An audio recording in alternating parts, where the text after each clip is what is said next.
اگر انڈیا یہ ایران جو ہے باز نہیں آیا، اسی طرح کی کارروائیاں پھر کرتا رہا، تو پاکستان نے اس کا بہت مہلت دے دی ہے. جس طرح سے انڈیا کے طیارے گرائے تھے، تو پھر اس طرح اگر یہ بدماشیاں کریں گے تو پھر پاکستان بھی تو ایکشن لے سکتا ہے.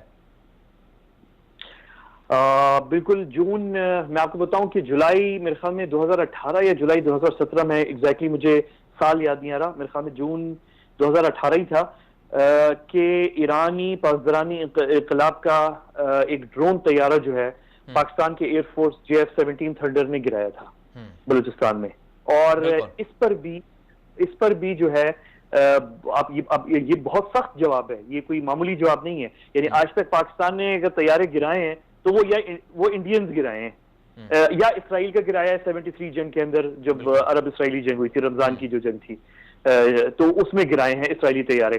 لیکن ابھی تک یہ پہلی دفعہ ہوا ہے کہ پاکستان نے اتنا سخت جواب دیا اور باقاعدہ JF-17 تھنڈر بھیجا. اور آپ کو پتا ہے کہ ایک ڈرون طیارہ گرانے کے لیے ایک ہیلی کاپٹر گن شپ جو ہے وہ کافی ہوتی ہے، اور گرا. لیکن یہ ایک میسج تھا، پیغام تھا کہ ہم JF-17 اپنی air force jet fighters deploy کر سکتے ہیں ایران پاکستان بارڈر پہ اگر ہمیں ضرورت پڑے اور اس طرح کی مداخلت کی گئی.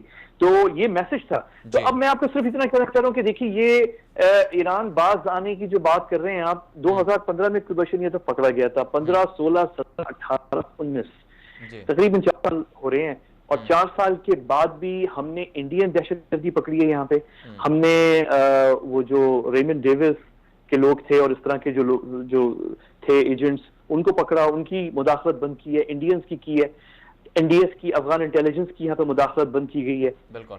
لیکن اس ساری ایکشن کے باوجود سب کچھ عزیر بلوچ کو پکڑا ہے، NQM جو انڈیا سے ویپنز اور ٹریننگ لے رہے تھے ان کو روکا ہے. لیکن اس کے باوجود آپ دیکھیں کہ وزیر اعظم عمران خان صاحب ایران جانے سے 3 دن پہلے کراچی کے اندر ایک میجر دہشت گرد جو ہے سیل پکڑا جاتا ہے انڈر گراؤنڈ، اور وہ بھی ایرانی انٹیلیجنس. بیسکلی ایرانی انٹیلیجنس تو کچھ نہیں ہے، یہ بیسکلی پاسداران انقلابی ہیں.